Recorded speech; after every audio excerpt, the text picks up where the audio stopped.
we're going to talk about digital equity going beyond the devices, because so many times when we think about digital equity, then we stop at devices, but we need to go beyond that. So I'm going to give you all just a snippet this morning. We're going to dive into some more later. I'm going to give you the link to the slides in case you want to go in and take a look at everything. Please feel free to do that. But thank you again for the beautiful introduction. My name is Sarah Thomas, and this is about to be my 16th year in education. Oh my goodness. So time flies. I remember day one, but I've taught every grade from 1st to 12th at some point, as well as in a master's program. Currently, I am a regional technology coordinator, and I serve on a team with about 20 awesome people who have truly, truly inspired me. And, you know, love what I do. And I love being here with each of you. So without any further ado, we're going to go ahead and dive into today's topic, which is digital equity. So I have to give credit where credit is due. The very first time I did this presentation, it's probably going to look very familiar to Dr. Averill, because you're going to see a lot of her influence and a lot of her just brilliance coming through here, because there's so many resources I leaned on her for. And from that, you know, over the years, then it's just kind of developed as different things have come to pass in the world. But digital equity, when we were first talking about what digital equity is, then she gave me this beautiful, simple definition: digital transformation for all, and emphasize that word all. And I love that. I love the fact that the word all was emphasized, because another good friend of mine, Jenny McGuire, when she was on a panel, then she was talking about how each student has something special and something specific when it comes to needs, wants, desires, all of these different aspects that come together. We need to make sure that we're meeting these needs of each of our students. So this for all is very important. So digital equity has rightfully become a national priority. There is a link here to an EdSurge article that talks about the Digital Equity Act of 2019, which was introduced to Congress by Senator Patty Murray, and it's still on the floor right now. But you see that that the purpose of the grant would be to help all 50 states create and implement digital equity plans, launch inclusion projects, and provide evidence-based research to measure the effectiveness of both. So that is super, super important. So going right on into it. So I already kind of gave you a spoiler. When we think about digital equity, then some people think about access to devices and to bandwidth. This is very important. The phrase, the homework gap, has become popularized. Show of hands if you've heard of that. So I'm just imagining right now in chat how many hands are going up. Okay, so I'm seeing the notifications on the side. Great. So the phrase homework gap has been very popularized. So some people think of access to devices, some people think of access to bandwidth, and these are both very important things. Another thing is access to funding, so access to equitable funding. But wait, there's more. I sound like an infomercial, I know. But there's so many different components when it comes to digital equity. One of them being access to transformational learning opportunities, as we discussed before. So making sure that each of our students, that all of our students have access to these transformational learning opportunities, not just drill and kill, going beyond that into opportunities to create and to produce. Another thing is access to high quality education. So that's where we come in, where we start looking at the educators in a mirror, regardless of our role. You know, we all play a part, we all come together in this whole future ready process.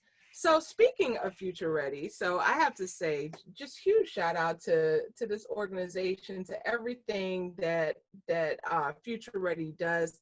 There was a summit I went to back in 2019. So this was pre-quarantine days, but this was down here in my neck of the woods in Northern Virginia. And if you've ever been to a Future Ready Summit, you might have participated in the similar activity where there were markers and there was sticky paper on the table. And we were told that to brainstorm what we think the future of education would be in 5 years. So mind you, this was November 30th, 2019. I still remember the dates. So that is a little less than a year and a half ago. And we tried to brainstorm and identify what would be the future of education within the next 5 years. Now, I'm going to give you a second to take a look at this. I'm not going to read this off to you, not all of it anyway, maybe a little bit of it. But look at this. This is where we should be now in 2020. This is kind of like looking into a crystal ball. This is ideally where we want to be, especially in the situation that we find ourselves in regarding emergency remote learning. But look at the first point, the balanced values for stakeholders. Now, in my whole 16 years of education, I cannot think of a time where parents have been more important. I mean, parents have been important regardless throughout, but right now this is crucial. This is make or break time. We are not seeing our students in the classroom. We have not, at least for the last few months. And I know that in my work, this is the most outside of directly working with parents in the school that I have worked with parents in my role. So stakeholders, so important. Look at the next one, anywhere, anytime learning. I'm telling you, this is my experience. The students in my district, they go online, they get access to their work, they do it, they turn it in, and then some teachers are holding virtual sessions, virtual face-to-face meetings. But the traditional notion of the bell schedule has been totally disrupted. And you see so many other things on this Post-it note. So this is where we hope to be now. This has all come to pass in less than 5 years. So this is really wild. So thinking of another presentation I went to, so rewind before the Future Ready Summit, in 2018, I went over to Q, Nevada and saw a presentation by Adam Juarez and Kat Goyette.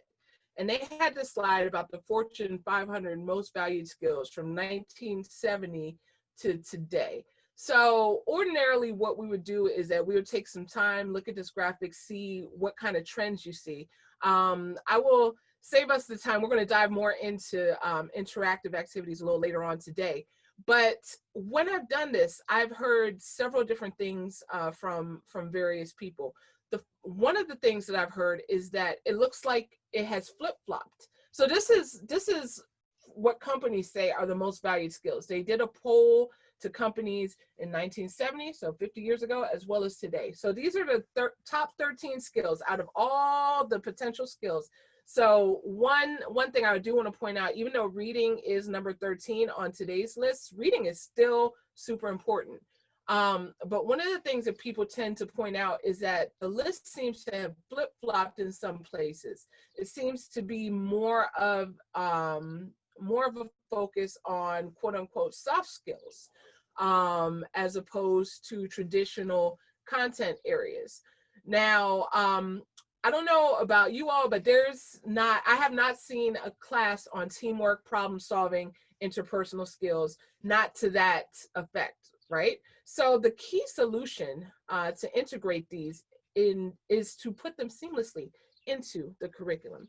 There was a video I was going to show you. I'm going to skip that for the sake of time right now, but here's another EdSurge article that kind of talks about where we are today regarding the coronavirus. And this situation is all too real for many of our students. So the too long do not read version, the TLDR, if you will, is pretty much saying that because of emergency remote learning, if we are not doing this with an equity focus in mind, then it's going to widen many of our inequities in education.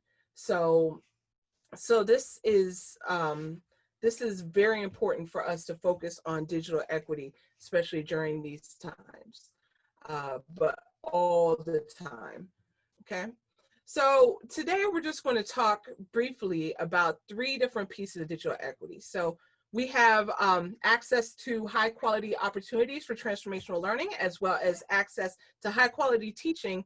And last but not least, the elephant in the room, which is the bandwidth and the devices. So again, I want to reiterate that bandwidth and devices are essential, but they are not the be all end all. That is not where it ends. But why don't we go ahead and jump on into the very first part about the bandwidth and the devices. So I was doing some research a few years ago for a book, and we came across this survey by Rideout and Katz, who conducted this research in 2016. And they looked to see what students ages 6 to 13 did at home with technology.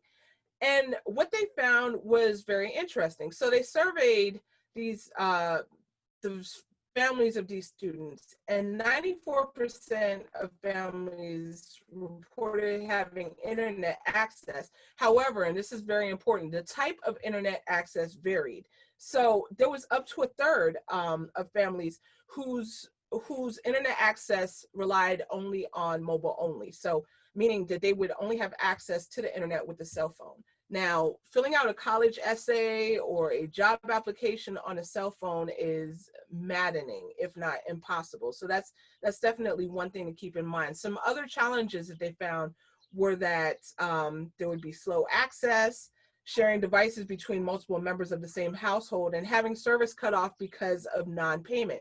However, what they did find is that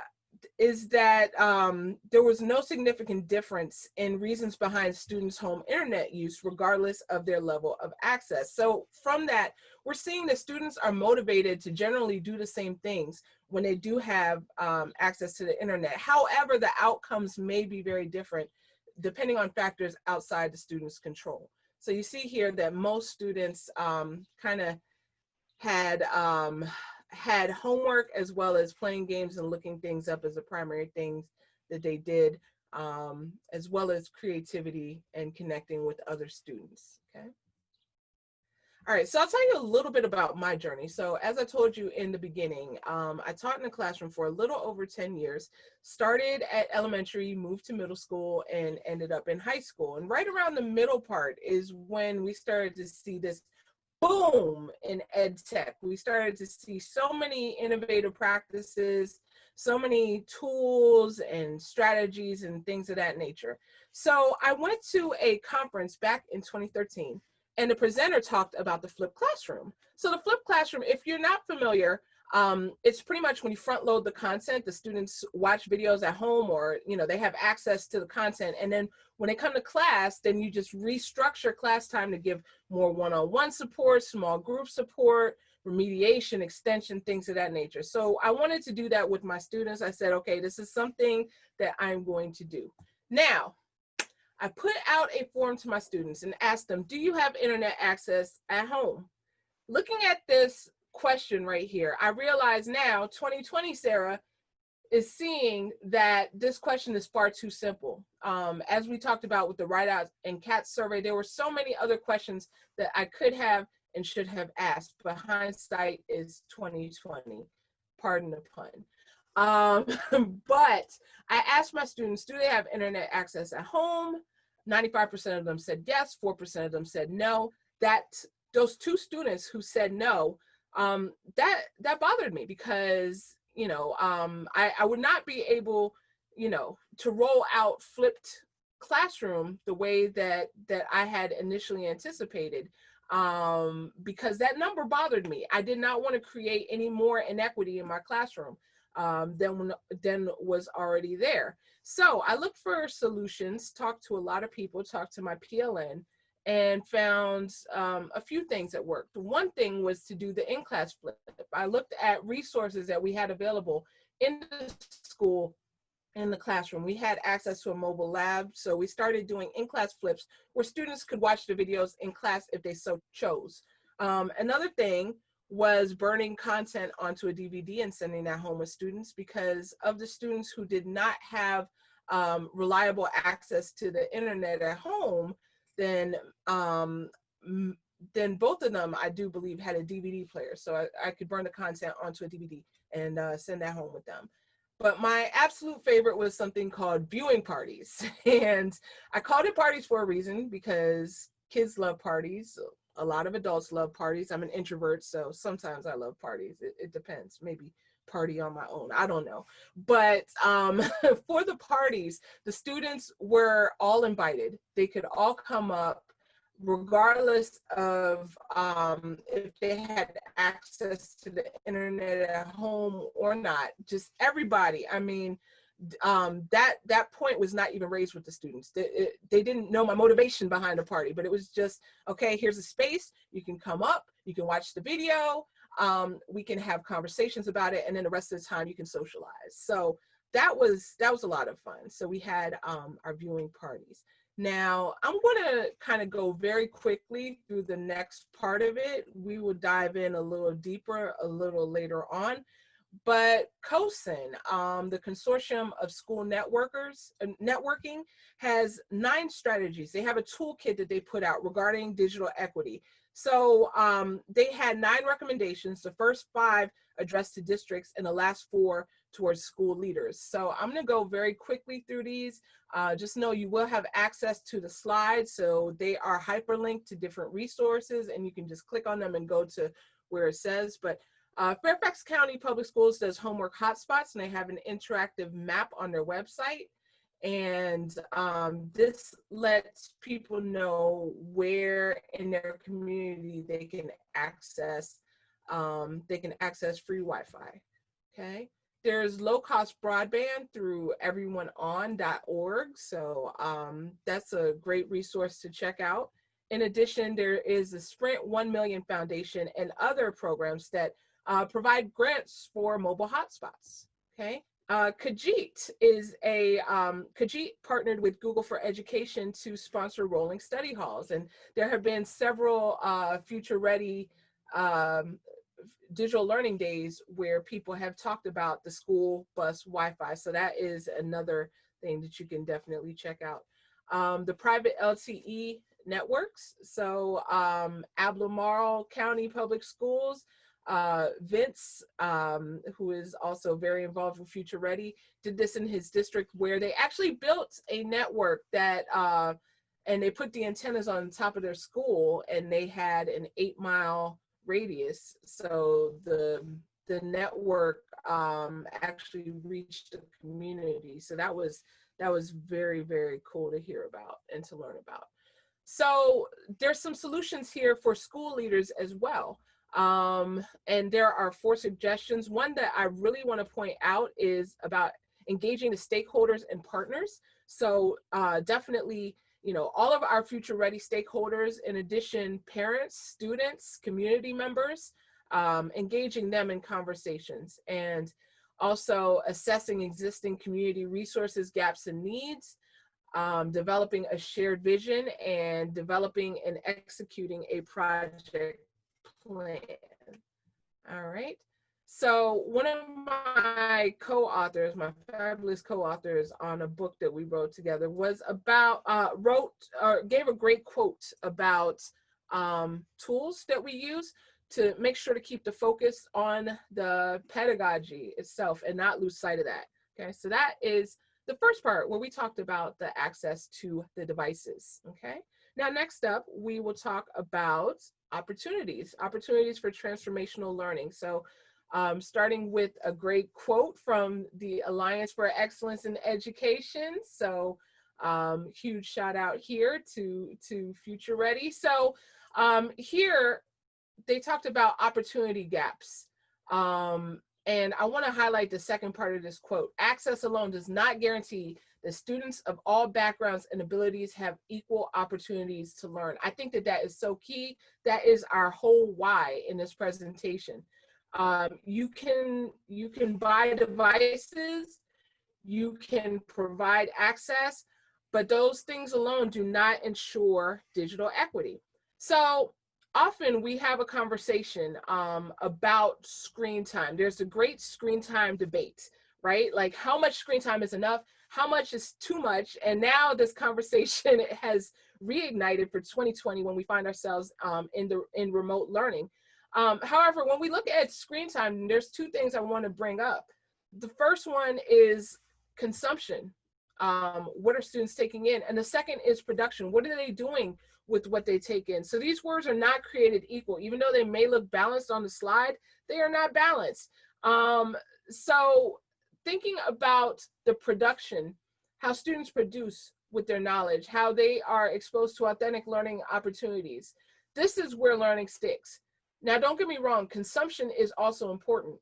Consumption can help you become a better producer. However, we see far too often that students who are not in the higher track classes, not in affluent districts, don't get that same opportunity to produce with their learning, and a lot of times are relegated to this whole drill and kill and memorization and lower levels of thinking.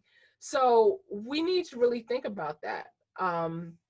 We really need to think about that. So, but once again, where we find ourselves here with our students connected, ideally, then there is tremendous opportunity, because right now we can capitalize on things such as learning without borders, where students can learn from and with one another. Okay, so the opportunity, as I said, is ripe with that. Okay, so one thing I want to point out, again, I want to name drop Dr. Averill, and she shared with me about Oakland Unified School District when going back to what we're saying about the access to the higher track classes. So thinking about it, who has access to those higher track classes, right? So the Oakland Unified School District created an Office of Equity. And what this office does is examines biases, interrupts and eliminates inequitable practices, and creates inclusive and just conditions for all students. So they have a database where they have various demographics of students, and they have it plotted out to make sure that their courses are inclusive and representative. Okay, so that is definitely something that I wanted to highlight, that should be commended. So what does all of this look like in 2020 in terms of what we as schools can do to help support authentic learning opportunities for students? One way is to help them build networks, to help them build social capital. So the Organization for Economic Cooperation and Development defined social capital, and they said that it was networks together with shared norms, values, and understandings that facilitate cooperation with or among groups. So if you think about this, this kind of goes back to that phrase, it's not what you know, it's who you know, right? And sometimes there's some truth to that when it comes to opportunities that are afforded to us when looking at colleges, looking at careers and things of that nature. So they broke it down into three different kinds. There was bonds, which is shared lineage, shared family. For example, let's say my uncle owns a Fortune 500 company and I get a job there. That would be an example of a bond. Bridges are links that shared beyond a shared sense of identity, and linkages are links to people or groups further up or down the social ladder. So all students have some form of social capital, but not all social capital is regarded the same in the eyes of society when it comes to these opportunities. So we as schools and districts are uniquely positioned to help students to establish that social capital. I want to reference the work of Julia Freeland Fisher, who talked about ways to help students build these connections.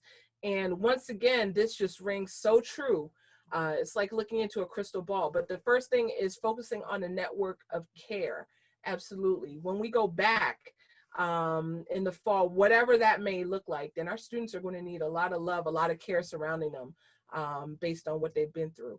Looking at the rest of these suggestions, then a lot of them are talking about ways to potentially disrupt how we've been doing things for a long time. So seeing the school system in terms of slots in which students can learn.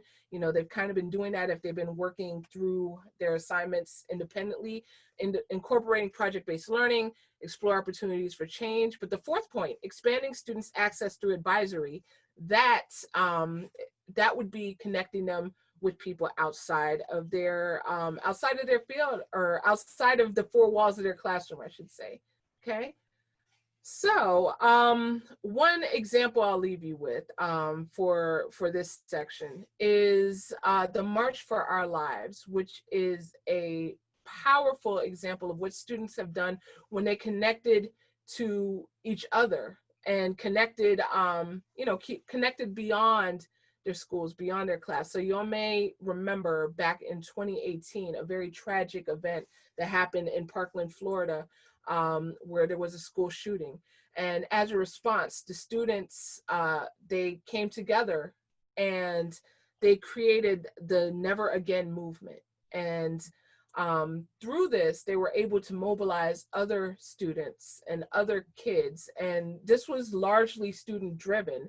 And they were able to rally together and use social media in order to spread their message of peace.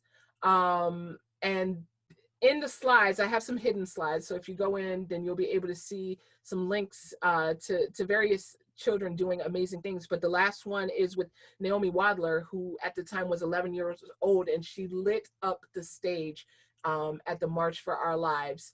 I can't look at the video because if I do, then I'm gonna start bawling like a baby. So, but just thinking about that literally gives me goosebumps about what our students do. I hear people say when we get out of the way, to some degree, yes, when we do not put up barriers on them as to what they can do in terms of limitations, limiting their creativity, limiting their passion. But really, I don't think the solution is to get out of their way. I think that the solution is to support them and to help them in any way that they need, and letting them know that we're there for them and to amplify their voices. I think that that's the best way we can co-learn with our students. Okay, so so just one quick quote from a good friend of mine, Chris Aviles, who does amazing things with his class. He connected them with Slack. They were able to work with Slack, the social network. And he was saying, by sharing the great things students have done, you create the opportunity for someone to want to invest in your class. So that brings us to the final point, which is about opportunities, access to high quality education. Okay. So once again, the access to connectivity and devices does not guarantee access to transformational learning. We do not want to do a lot of drill and kill for our students, because that could lead to a digital use divide, even as access to technology in schools increase. One matrix that my colleague and friend Kim Robertson shared with me is by Dr. Royce Kimmons. It's called PICRAT. And people, it blows my mind when I see this. So PICRAT is very similar to other models of technology integration, except that it looks at what students are doing specifically, and it looks at what teachers are doing specifically. So when the students use tech to do a particular class activity, is it passive, interactive, or creative? And when teachers are using tech, does it replace, amplify, or transform traditional practice? Now, our goal, we want everyone to end up right in this CT range as far as what they're able to do. Does every lesson have to be a CT? No, that's not possible. But we would like to build capacity to make sure that all of our educators are here. They can do this with ease when the situation calls for it. Okay, so so how do we do this? One way is through teacher preparation programs. So definitely pushing towards the ongoing integration of technology, as well as the culturally relevant pedagogy and culturally sustaining pedagogy. So do our students feel respected when they come into our schools and our classrooms? Do they feel seen? Do they feel affirmed? So definitely including such courses and teacher preparation programs is very important. But another thing is for us who are already in the field. So how do we how do we become or continue to become high quality educators, because the journey never ends. It's just continually ongoing, this model of lifelong learning. So one way is through opportunities to learn, such as the one that we're on right now, such as this great event that we are attending today. There's conferences. I know that a lot of in-person conferences have been kind of shut down for the time being, but there's lots of virtual opportunities. In addition, there are professional learning networks that we can join. Bree talked about the Twitter group, the Twitter hashtag, as well as Instagram and the Facebook groups that everyone can join for Future Ready. And there are several others as well. No matter where you are, if you find yourself on Facebook, there's places on Facebook, there's places on Instagram, on Twitter, Voxer, Snapchat, wherever, you name it. A couple that I will throw out are Clear the Air, that is on Twitter. You can follow them at Clear the Air EDU. There's Educolor that you can also find on Twitter. Okay, so Educolor Movement. If you're on Facebook, then there is a great group, Equity EDU, so you might want to check them out. And shameless plug, there's a network that I created called EduMatch. So educators learning and growing together from one another. Okay, if you're on Voxer, then there are Voxer groups there, several Voxer groups. It's like a walkie-talkie experience, so it's pretty cool. There are podcasts that you can listen to. Oh my goodness, there are so many podcasts. And I know that earlier today, then I think it was Bree who was also talking about the podcast. So there are so many podcasts out there. There's Past the Scope. If you go live and do live streaming, there's so many different ways. And my favorite, Twitter. So all of these slides will be available to you. I will share the link in just a moment. Okay.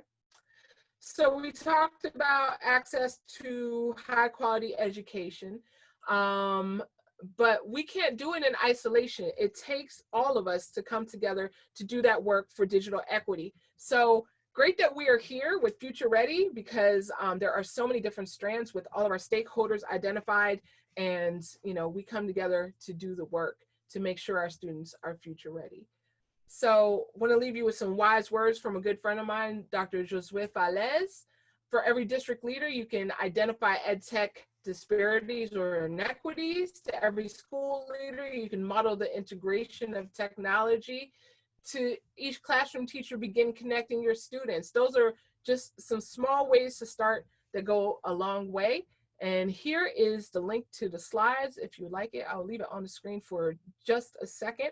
But I also want to give a huge shout out to the ISTE Digital Equity PLN. Check them out if you want more information, regarding digital equity. And on the next slide, I'll also show you a couple of books, and hopefully everybody got that link. I'll share it with you again later, but here we go. And if you are on Twitter and you want to connect, then please, by all means, I love to meet and connect with other educators out there doing the work. So that's my info there. So I just wanted to thank you all so much for your time, so much for your attention, and for having me. And I hope to see you all later this afternoon. So thank you.